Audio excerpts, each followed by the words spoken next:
I'm not touching that tattoo. Those were the words tattoo artist Jake Stone said when the elderly man rolled up his sleeve and showed him the faded ink on his weathered forearm. The old man looked confused, maybe a little hurt.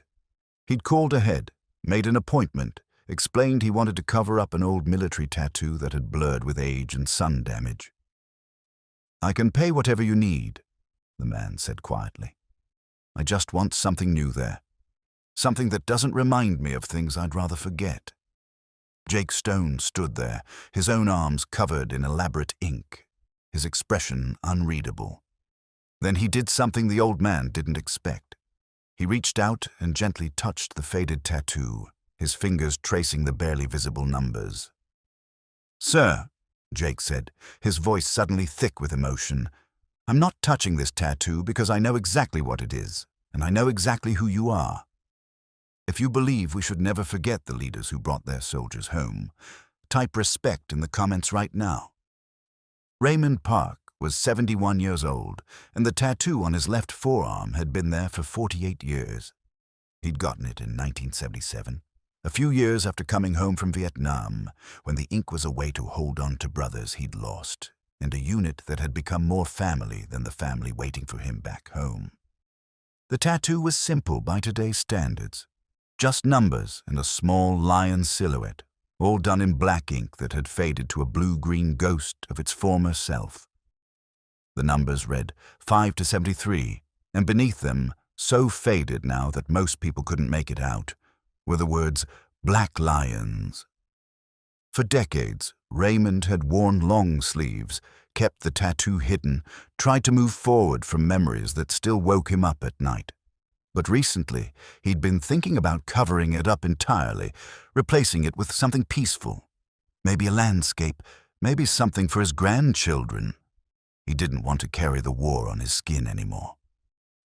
Jake Stone's tattoo shop, Nomad Ink., sat on a busy street corner in a revitalized part of town, the kind of place that had been rough 20 years ago but now hosted coffee shops and boutiques alongside tattoo parlors and vintage stores. Jake had opened the shop 6 years ago after leaving the army, using his GI Bill to get certified and his combat savings to lease the space. He was 34 years old, built like he still did PT every morning, which he did and covered in ink that told the story of his service. Iraq, Afghanistan, the faces of brothers who didn't come home, coordinates of places he couldn't forget. He ran a good shop, employed 3 other artists, all veterans, and had built a reputation for respectful military memorial work. Soldiers came to him because he understood that some tattoos weren't just art.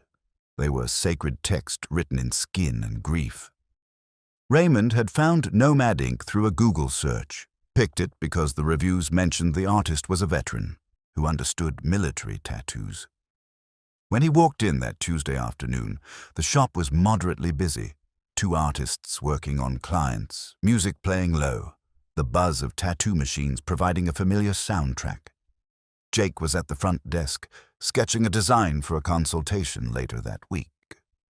When Raymond introduced himself and mentioned his appointment, Jake led him to his station in the back, a semi-private area with good light and a comfortable chair.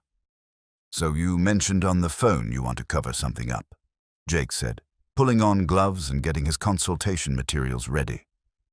"Let me see what we're working with."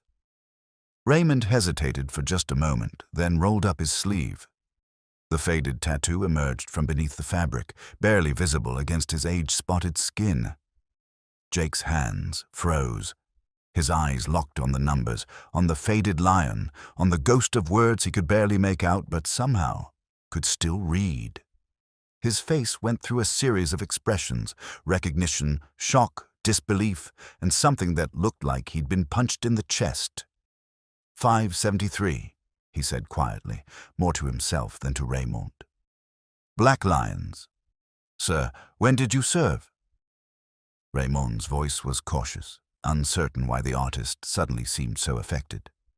"Vietnam, 1967 to 1969. I was a company commander. Why does it matter?" Jake sat down heavily in his rolling stool, his professional composure completely shattered. It matters because I served in the 5th Battalion, 73rd Cavalry Regiment. We still carry the Black Lions designation. I was in Iraq, Ramadi, 2006 to 2007, and every single day of that deployment, our battalion commander told us stories about the original Black Lions, about a company commander in Vietnam who brought home more of his men than any other officer in the battalion, who took a bullet pulling a wounded soldier out of an ambush, who refused to leave anyone behind. Raymond's weathered face showed confusion, then something like recognition, then denial. That wasn't... I did my job, same as anyone. Jake shook his head, pulling out his phone and scrolling through photos until he found what he was looking for. He showed Raymond a picture of a younger Jake in full combat gear, standing in front of a battalion flag. On his own forearm, visible in the photo, was a tattoo, 5-73 Black Lions, with a lion that looked remarkably similar to Raymond's faded one. Sir, do you know what your unit became in Iraq? We were a cavalry scout battalion, recon and security, and we operated in the deadliest sectors of Ramadi. Our casualty rate should have been catastrophic. But our battalion commander, Colonel Marcus Wright, he'd studied every action report from Vietnam-era Black Lions commanders. He studied your actions specifically, the ambush at Bin Duong, the fire-based defense at Tay Ninh, the evacuation operation at Loc Ninh, where you personally carried 3 wounded soldiers to the medevac under fire. He made us memorize your tactics, your decision-making, your philosophy of never leaving a man behind, no matter the cost.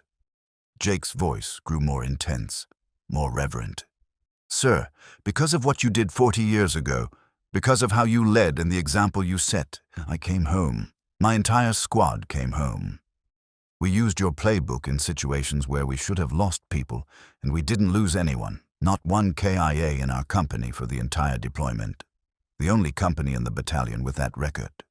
Colonel Wright said it was because we fought like Black Lions, and Black Lions were forged by commanders like you. Raymond sat in stunned silence, his eyes welling with tears he'd been holding back for decades. I lost men, he said, his voice breaking. I lost 17 men over 2 tours. I've carried their names my whole life. I don't deserve... Jake cut him off gently. Sir, in the operations you commanded, the casualty rate for comparable units was 63%. Your casualty rate was 19%. 17 men is 17 too many. I know you feel that. But hundreds came home because of how you led. And in Iraq, 24 men came home to their families because your legacy taught us how to survive. Jake stood up and walked to the front of the shop. His 3 employees looked up from their work, sensing something significant was happening. Pack it up, Jake said, his voice carrying command authority that hadn't been there moments before. Close the shop, cancel the rest of today's appointments, and reschedule them. I need everyone here for this. The other artists exchanged glances, then saw Jake's face and immediately began wrapping up their current work, apologizing to clients, closing down stations. Within 15 minutes, the shop was empty except for Jake's crew, all veterans, all confused but trusting.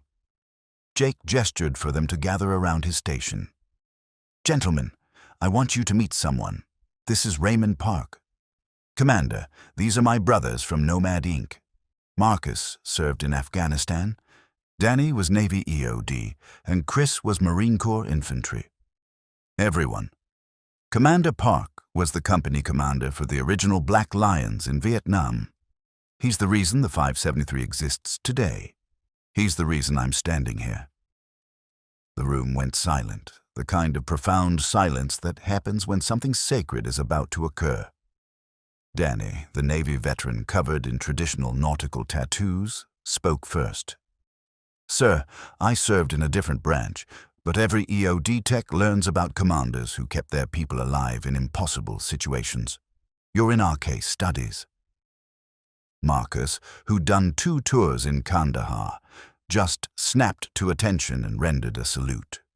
Raymond, overwhelmed, tried to wave them off, but Chris, the Marine, shook his head. Sir, with respect, you don't get to diminish what you did. Not here, not with us. Jake pulled out his tattoo machine. Fresh ink, new needles. "Sir, you came here to cover up your tattoo. I can't do that. I won't do that, but what I can do, what I'm asking permission to do, is restore it. Re-ink it, bring back the lines, make it visible again. No charge. It would be the honor of my life." Raymond looked at the tattoo machine, at the 4 veterans standing around him with expressions of absolute reverence, at the faded ink on his arm that he'd been trying to hide for so long. "Why?" he asked simply. "Why does it matter after all these years?" Jake's answer was immediate. "Because symbols matter, because your ink represents a legacy that saved lives decades after you served. Because men and women who never met you came home to their families because of what you taught the army about leadership and sacrifice. And because, sir, you earned the right to wear that tattoo with pride, and somewhere along the way, the world made you feel like you needed to hide it. We're not letting that stand." Raymond Park cried then, not quietly, but with the kind of deep, wrenching sobs that come from 48 years of carrying grief and guilt alone. Marcus brought him water. Danny pulled up a chair.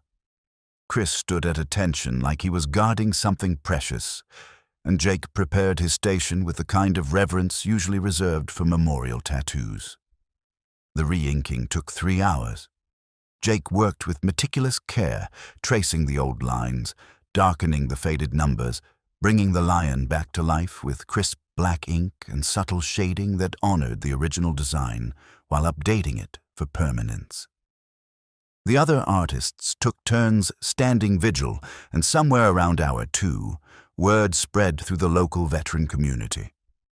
By the time Jake was finishing the detail work, there were 15 veterans in the shop: Army, Marines, Navy, Air Force, ages ranging from 20s to 70s. Someone had brought coffee. Someone else brought cookies. They'd turned it into an impromptu ceremony, and when Jake finally put down his machine and cleaned Raymond's restored tattoo, the entire shop erupted in applause. Raymond looked at his arm, at the bold black numbers that stood out against his skin once more, at the lion that seemed to snarl with renewed life, at the words "Black Lions" now perfectly legible, and he smiled through his tears. Jake wrapped the fresh tattoo carefully, giving Raymond detailed aftercare instructions, but the professional moment was brief. What followed was hours of storytelling.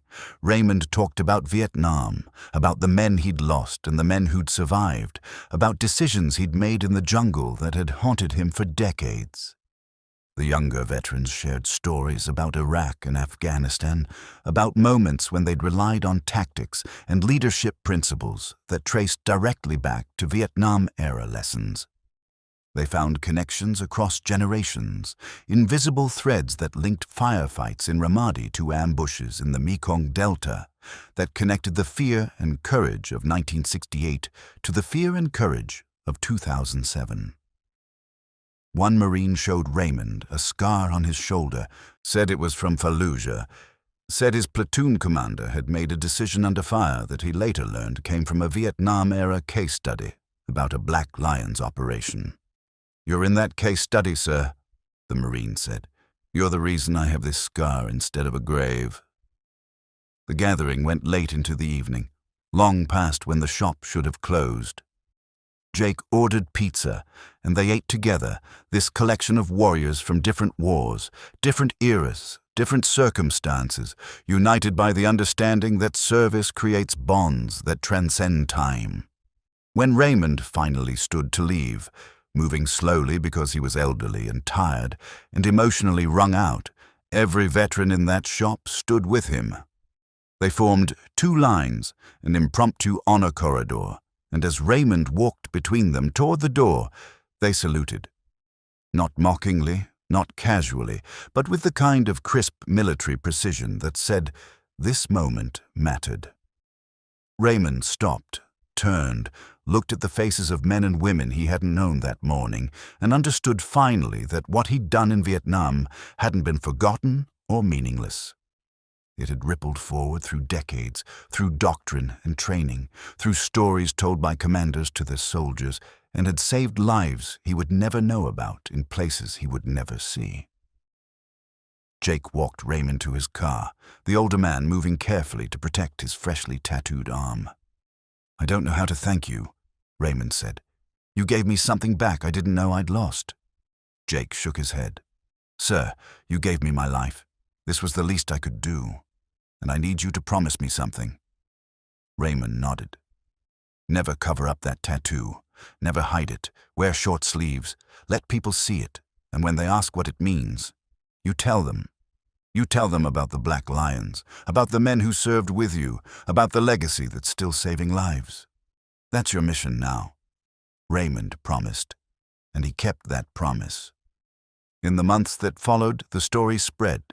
Social media posts from the veterans who'd been in the shop, local news coverage, eventually a feature in a military magazine. Jake's shop became a pilgrimage site for 5 to 73 veterans, current and former, who came to meet the legendary commander and to get their own Black Lions tattoos touched up or freshly inked by the artist who'd honored their heritage. Raymond Park's tattoo is no longer faded, no longer something he hides beneath long sleeves. The bold black numbers and the fierce lion are visible on his forearm whenever he's out with his grandchildren, whenever he volunteers at the VA, whenever he speaks to young soldiers about leadership and sacrifice.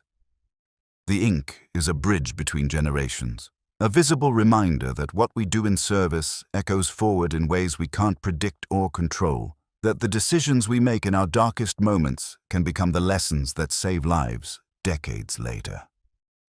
Jake Stone refuses to charge any 573 veteran for Black Lions tattoo work, considers it his way of paying forward the gift Raymond Park gave him without knowing, the gift of coming home alive. The shop has a photo wall now, covered with pictures of Black Lions past and present, with Raymond's restored tattoo in the center, a symbol of honor that transcends time and connects warriors across the decades. Subscribe to this channel if you believe that the symbols we wear on our bodies matter, that leadership and sacrifice echo through generations, and that we should never forget the commanders who brought their soldiers home against impossible odds. Because some tattoos aren't just ink. They're living history, written in sacrifice and worn with honor by those who earned the right to carry them forever.